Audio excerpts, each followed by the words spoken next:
Good morning and welcome to the ABG Investor Days. My name is Alexander Krämer.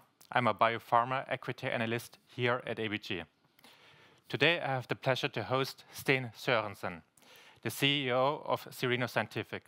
Welcome, Sten, and the stage is yours. Thank you, Alexander. So it's a pleasure to be here at the ABG SC event and to meet the investors both here in the room and digitally. Cereno Scientific was formed in 2012 and we are based in Gothenburg. We are on Nasdaq First North. Market cap 1.7 billion approximately and 10,000 shareholders. We are passionate about developing new drugs that can meet unmet needs. And specifically, we are focusing on rare diseases. And that's a pivot that we've done over the last few years.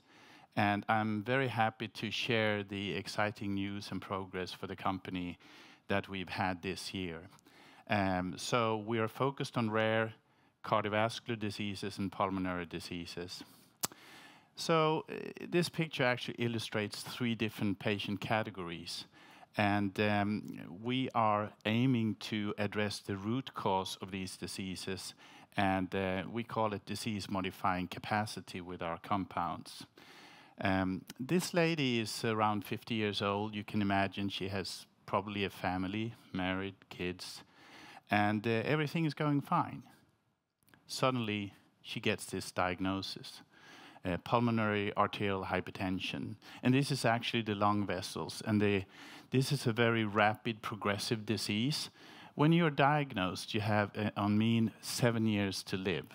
That's approximately similar to severe cancer forms. What happens is that the pulmonary artery, the artery between the right heart and the lungs, the muscles in that grow very fast and the tube becomes very narrow. And you can see the tightening of these vessels here in the plexiform lesions in PAH in this picture.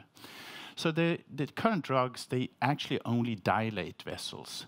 And that's a temporary relief. And it has helped these patients to go from 2.5 to 7 years life expectancy, symptomatic relief.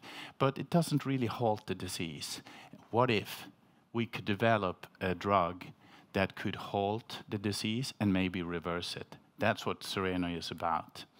So this is another disease, pulmonary or idiopathic pulmonary fibrosis, mostly affecting, in this case, men compared to PH, which is mostly women. This is actually even more severe, 3 to 5 years life expectancy, and it's fibrotic development in the lungs. Suddenly you're diagnosed, you're 3 to 5 years to live. The current drugs don't do much when it comes to quality of life or prognosis. So there's really a high unmet need in this field. What if we could address the underlying cause of this disease, fibrosis, maybe halt and reverse? We're trying to do that at Cereno. Third patient category, this is the most common cause of death on the planet, thrombosis, mostly hit the brain and the heart, stroke, myocardial infarction. All the drugs out there cause dangerous bleedings. 3 out of 100 patients die of the medications. 25 out of 100 end up with bleeding, such as you see on this picture, hospital care, etc. Current drugs cause this, and what if we could develop drugs that doesn't cause bleeding and can add to the efficacy? So we are trying to do that at Cereno Scientific. 2 of our programs, we are pioneering HDAC inhibition, epigenetic modulation into 2 diseases. And I will review why and how we're doing that. Why are we focusing on HDAC inhibition and epigenetic modulation? The reason is that there are around 500 to 600 articles published that document that you can reverse pathological remodeling. They have antifibrotic efficacy, anti-inflammatory agents, can reduce pressure both systemically and in the lung circulation, and also can block thrombosis without causing bleed. This is all documented and published information. Most of it's in preclinical work. We have 2 programs with HDAC inhibitors. The first one is CS1, and we have just reported phase 2A data in patients with PAH that are very positive. We did that this fall in Q3.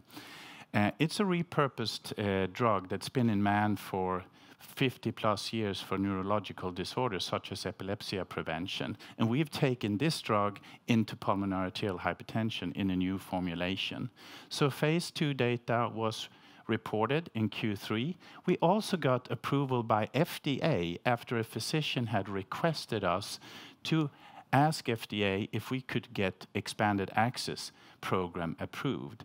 We call it compassionate use here in Europe. So the physicians can opt to use the drug now, way ahead of us reaching the market. And this is what request was because of the investigators in our trial saw what they saw in benefits of adding this to current standard therapy.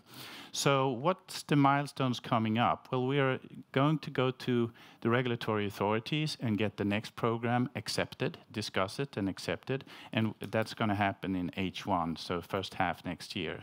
And we're going to get readout from this compassionate use program, long-term use with our drug on top of standard of therapy under protocol that is between the patient, the physician, and Cereno. And then we're going to start that program, a phase 2B program or a phase 2B3 program. It depends on our discussions with FDA and what's best for Cereno. And that's going to start in 2026, first half. The second program is a novel HDAC inhibitor. We call it CS014. It's actually a modified version of the first drug. It's a deuterized version. It has a better profile than the first one because we believe that the field is so big for these drugs that we can pursue this for several indications. That's in phase 1. It was initiated this summer, and we're going to complete that study by the first half of next year, and then move to regulatory for a phase 2 study acceptance, and start that also in the first half of 26. The third drug is an IP receptor agonist that's very potent, very selective for the IP receptor. We licensed that from University of Michigan and the innovator Mike Holinstat, and we have complete development commercial rights for that. That's in preclinical work. So I will address these 3 drug development programs here, and I'll start with the first one. Back to the lady that got diagnosed with this, 7 years to live. What if? So what if CS1 could halt and reverse this disease?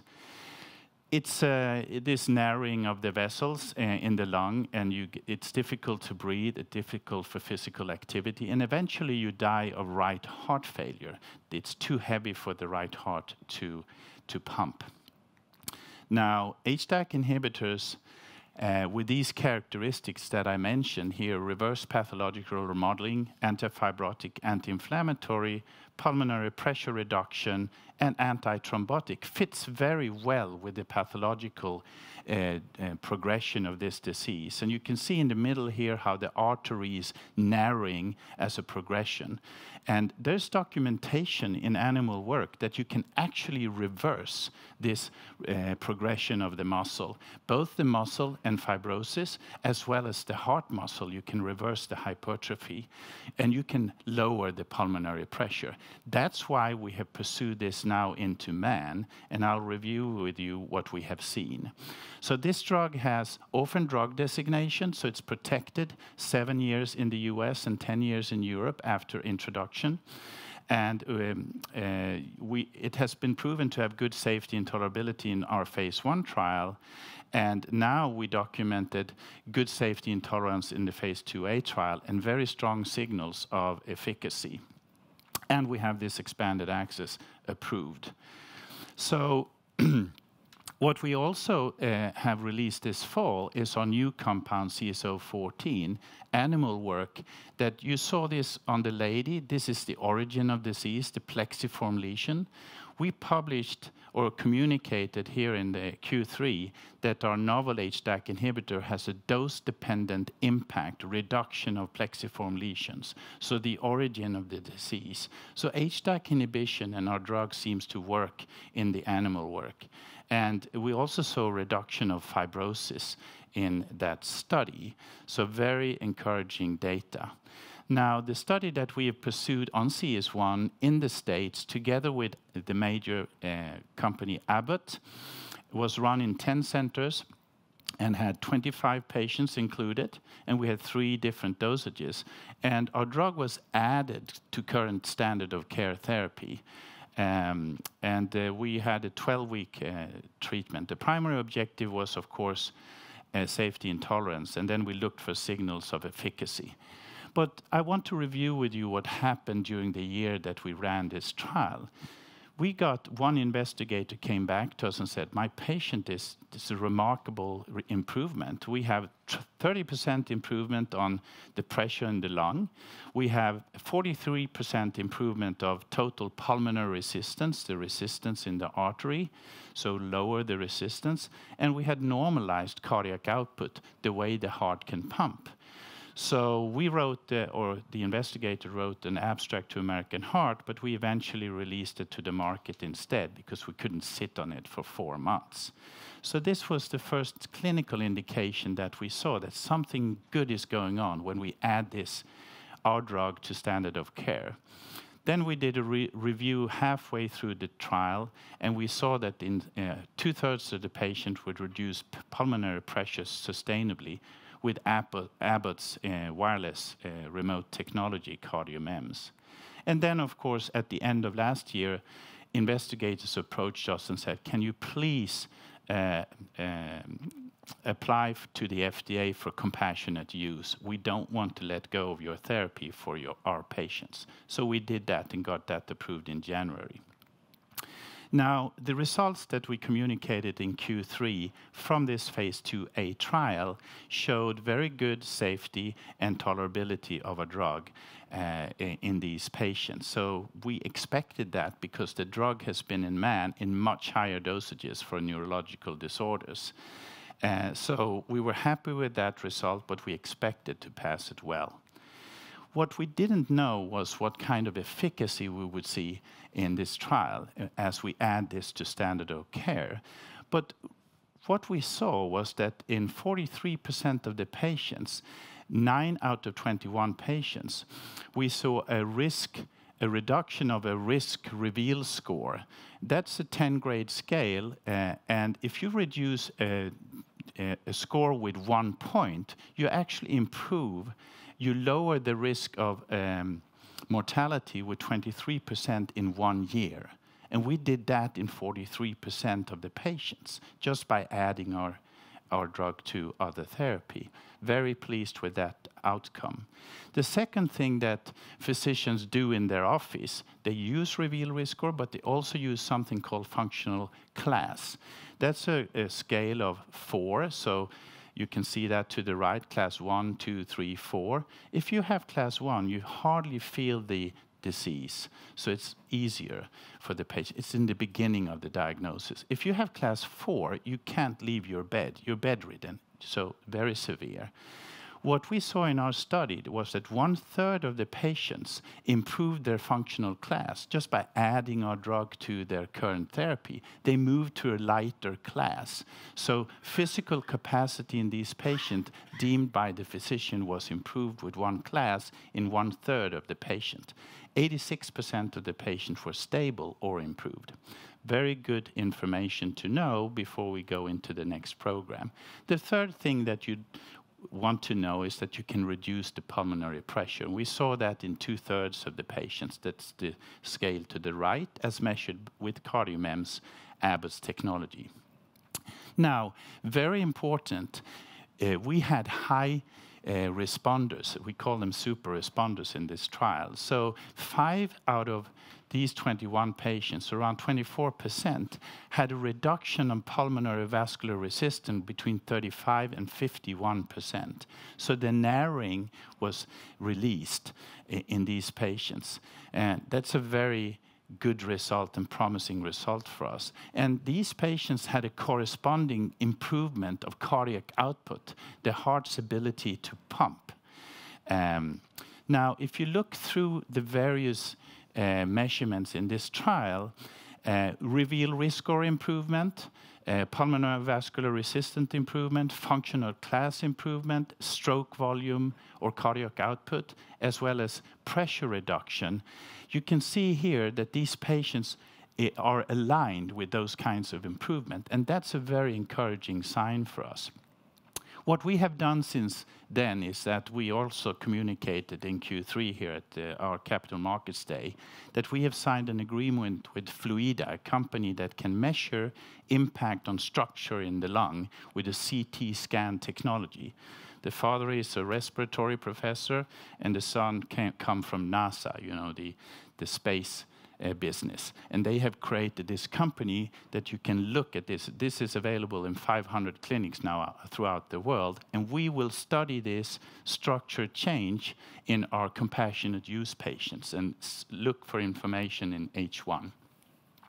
That's the first patient and the first drug. Second patient group, idiopathic pulmonary fibrosis. So you saw this, the fibrosis development in the lung. This is not muscle now. This is the connective tissue in the lung. What if we could impact this, which has 3 to 5 years to live, mostly men? And here we have CS014. We believe this will be disease modifying for this patient category because there's documentation that HDAC inhibition with a compound that's the mother compound here, VPA, can reduce fibrosis development. And we also saw with CS014 here, as I mentioned before, that we have impact on fibrosis. So with this HDAC inhibition in our second program, we believe we can halt the progression of pulmonary fibrosis, maybe reverse it. We will have to see that in the trial. So this targets a $7 billion market in 2034. And this is a new chemical entity, CS014. We have received patent in the UK this year. We have IPF is an orphan disease, and we will likely get an orphan designation eventually. That's our hope. So let's move on to our third compound, CS1. Most common cause of death, infarction and stroke. Bleeding is the key issue here, an unmet need, but also efficacy, as it's the most common cause of death. Here we have our CS585 in-license from University of Michigan, very specific to the IP receptor. Now, 22 million people die of cardiovascular diseases by 2030 on an annual basis. 80% are due to thrombosis, attacks in the heart and stroke. And 60% experience bleeding of the current therapies. So because physicians are afraid of the bleeding risk, and you can't use high dosages, and some patients don't even take their medication. So there's really a need for new strategy here that you can add to or use alone in these patients to prevent thrombosis from happening or recurring. And we have documented with this new drug that has a receptor, IP receptor that's very specific and potent for that, that we can prevent thrombosis without causing bleed in models of mice that's very translatable to man. So if you don't bleed, if you're effective preventing thrombosis in mice, you will be effective in man. And if you don't bleed, it's most likely that you don't bleed in man. So this is still in preclinical work, and we aim to put it into phase 1 in 2026. Now, if you can look at our portfolio then, so you can say that we have a PH program with CS1, orphan disease. We have an IPF, idiopathic pulmonary fibrosis program with the second HDAC inhibitor. That's in phase 1. We'll go into phase 2 in beginning of 26. And we have you can say we have an HDAC portfolio then. And then we have a thrombosis portfolio because both our HDAC inhibitors have proven prevention of thrombosis without causing bleed. So this, we believe, is attractive for pharmaceutical partners eventually, and we are in talks with various pharmaceutical players about our programs. Now, we are based in Gothenburg at the new healthcare environment, and we are on the 4th floor here, GoCo, moved in there this year. This is a team, a lot of experience from the pharmaceutical industry here, and we run the programs from here, but most of our programs are actually in the US. Here's our scientific advisory board, and it's quite prominent players in the field, and we're happy to work with them. Cereno is not a small company. You saw just a few people here, but we work globally. You can see here all our collaboration partners. Abbott is one of them. Fluidda, the lung detection company, the latest here. But we have a number of collaborative partners around the world and advisors. So we are busy. Now, next upcoming milestones. This is, I think, my last slide. So positive CS1 top line in PH presented in phase 2, Q3 this year. We've strengthened our focus and identified idiopathic pulmonary fibrosis for the second HDAC inhibitor, CS014. We did a structured finance, a loan on 250 million a couple of weeks back. So we have secured funding and operations into 2026. We're very happy with that.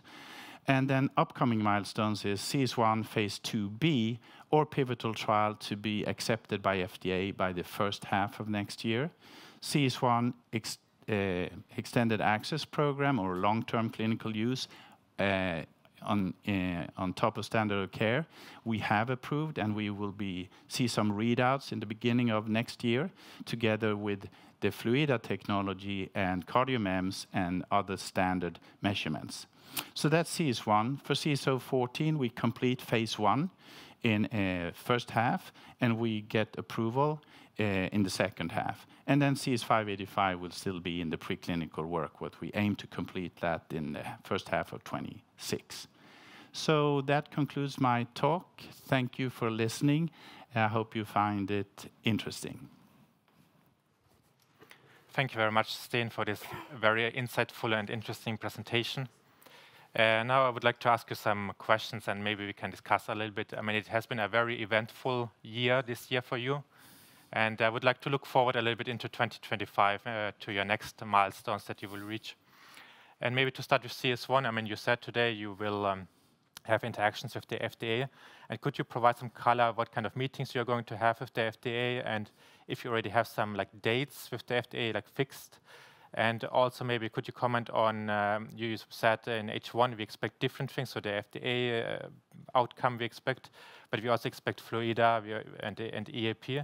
And do you think that the FDA wants to see that data? So does it need to come first, Fluidda and the EAP data, or does the FDA decision is only based on your current data? Thank you. Very good questions, of course. But so we don't have our clinical study report yet, so that's been worked on, and we expect to conclude that by the end of this year, and then we'll move with that information and our discussions with FDA. We don't have a specific date yet set, and there are different kinds of meetings that you can pursue. We haven't decided exactly what kind of meeting wants to run first, but it's advisory meetings first, and then you go into more serious discussions. And so first meetings, normally you ask questions to the FDA and they answer. So that's how it works. But we expect to conclude those discussions by mid-spring and obtain an approval by the end of the first half of the year. So we don't expect FDA to want to see the Fluidda information. When you move forward, it's basically safety concerns that the FDA is looking for. And because the drug has been in man for a long, long time in higher dosages, and we had a clean, basically a clean side effect and tolerance profile in the phase 2A trial, we should be fine with FDA and moving forward. So then it's more the structure of the study that we'll pursue. So the Fluidda and other information that will come on long-term use with our drug on top of standard of care will be very interesting to look at. You should remember that this trial was only 3 months long, and we saw what we saw in that trial. So we expect to see more important and hopefully a positive information in further direction of benefits for the patients with long-term use. Very interesting.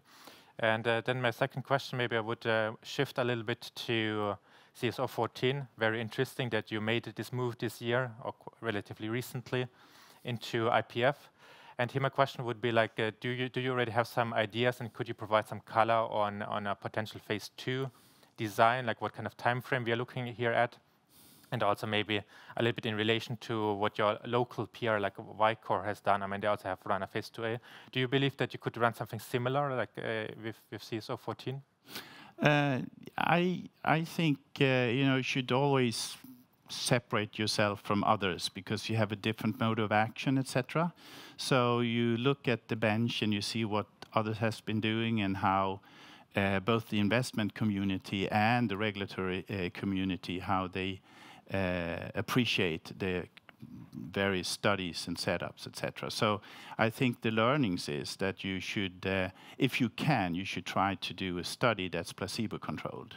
And I believe and I hope we will be able to do that. That would be our target.